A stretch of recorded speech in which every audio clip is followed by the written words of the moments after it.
The highlight for me of Ronny Chieng hosting The Daily Show was during his interview of Yuval Harari. We'll get to that later. The immediate question is, will Ronny Chieng, a confessed China-first Mitka, make China great again, sabotage our power grid if China picks a fight with the United States? I ask this because he was born in Malaysia, yet he calls himself Chinese. Do Brazilians call themselves Americans or Portuguese?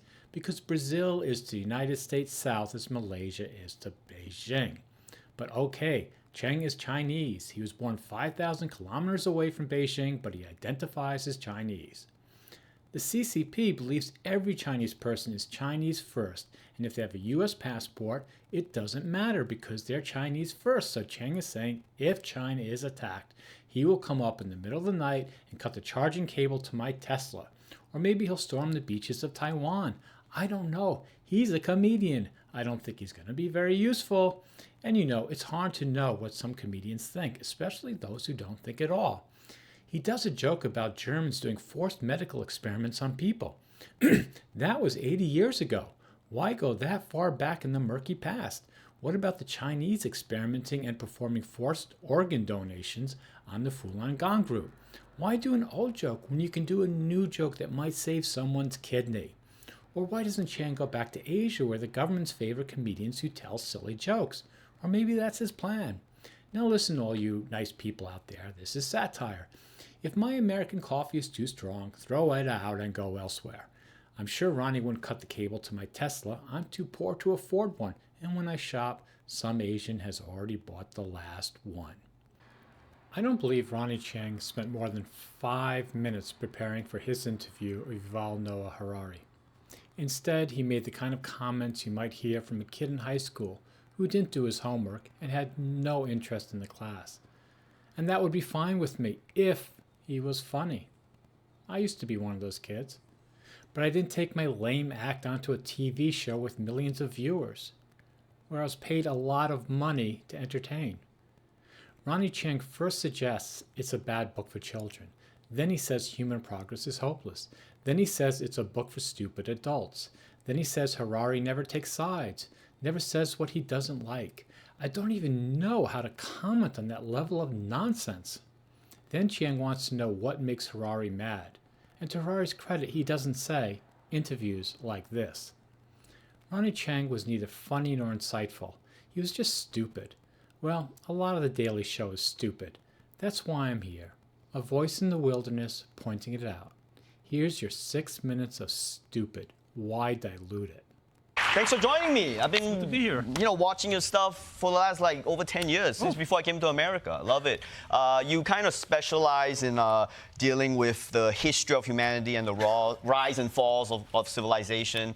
What made you think that was an appropriate topic for children? This is some pretty heavy stuff, man. Yeah. So is that something you want kids to know? Yes. That these monsters were once real and they killed kids in their sleep?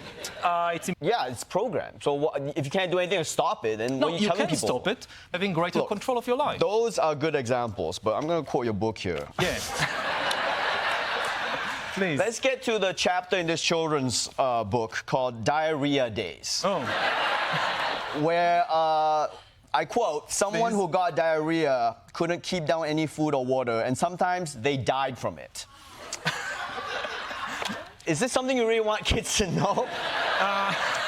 Permanently So you're saying in the town. the first humans ate a lot of berries and shat their pants and moved on, and Yes. How do you tell that to kids though? Like, what's your approach to telling? How do you even everything you just told me? As an adult, I'm fascinated by. But when you tell a kid, are they? They're like, okay, give me more berries. You know what I mean? Like, how do they absorb the lesson you're trying to tell them? Simply. Yeah, like sometimes we died from diarrhea. Yeah. See, so this is what I think. I think you wrote, you've written *Sapiens* before, which is a great book for adults. And I think that there's too many dumb people who couldn't understand what you're saying. So you wrote this, not for kids. You wrote this for dumb adults. That's really what this is. This is a book. You took your thing. You put some pictures in it. See, there's an illustration of someone dying from diarrhea. This isn't from kids. This is for dumb adults, right? That's one explanation. Right. And you want, and like, I feel like a lot of what you're telling us is the message of what history is trying to tell us now. I feel like that's what you're trying to decode right now, a lot of it. And I guess what is the message that history is trying to tell us now? Yeah, you see, that's that. It sounds hopeful, but you think about it, you're like, oh no, humans did all this. What hope do we have? No, I know, but like, what hope do we have of changing things? I mean, how much of? I guess what I'm saying is, how much of this is inevitable? You know, like when you study history, you go. No, history is never deterministic. Okay. Am I supposed to just take that, or am I supposed to? Okay, fine. Well, No, but on the most too with the technology. Sure. Well, you say that we are in charge of the technology in a way. Yeah. But the kind of one of the thesis statements of your book is that we're all going to get replaced by technological if we beings. make the wrong decisions. I mean, it's not in. Right. You can say F you as well. You can write like a. You can. Yeah. So you keep calling these people geeks, and I'm like, do you like them or you don't like them? I don't know. Are they good or are they bad? They're good. I mean, Jesus. So back on that topic, so you keep saying, stories are the superpower of humans in a way, right? Everything we kind of do, if you think about it, from culture to politics to even money. Yeah, money is the greatest. Okay, so is it real? Is Bitcoin? Is you telling me to invest in Bitcoin right now? I don't know what. So is it a good thing or bad thing? I think. It's kind of never invented. Okay, you see, when you talk about these things, you're always very objective. You always be like, "Hey, man, I'm just telling you how it is." I'm not. What do you think? Do you think what makes you go F this? Because when you talk about history, you're always like, "Oh, the humans came out and then some of them ate berries," and you maintain this kind of academic objectivity. But That's the idea. But what actually do you go F this shit? This is awful. What makes you go? Because you seem to be okay with everything. You're like, yeah, machines come on. It's a tool. We don't know. You go like, AI, this is bad. Like, what makes you go, no? The question about... Just tell me what you hate. Tell me what you hate. What I hate? Yeah. Oh. Okay, can we tell this right now? So you think that you're openly atheist? Yes. Yes. So can you clarify right now that God is just made up? Yes. Can you please say, okay. So God is made, we had it here? Okay, yeah. God, can you say into the camera, please? We need it. Humans created God. Okay, great. That we settled it. That's great. This guy, we solved it.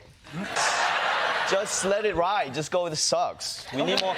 See, this is my problem. I think we need more people with kind of objectivity, calmly discussing things. I don't think that's, is anything in what you've seen with humanity telling you that we can, pull ourselves out of, all these downsides in history? Absolutely.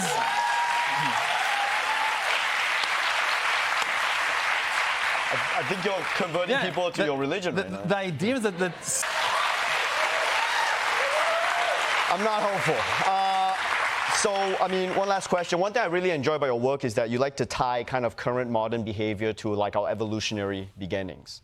For example, like you said, we wake up in the middle of the night when we're kids because we ran from actual monsters when we were children. So I just like to know, why is it that whenever I pee, I shiver?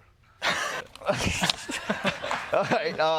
The last thing I found very interesting is you said that like right now we have humans composing things and AI amplifying it. Yeah. That's our current situation. And you say in the future we're going to have AI composing things and already amplifying the images you saw human intelligence. Okay, see, that's bad. That's a bad thing. Well, you just said that's not good. That's a very dangerous thing. Yes, absolutely. Okay, so are you going to say that? Can you at least say that's bad? Are you gonna... Yeah, that's bad. Okay, good. I finally got him to say something bad.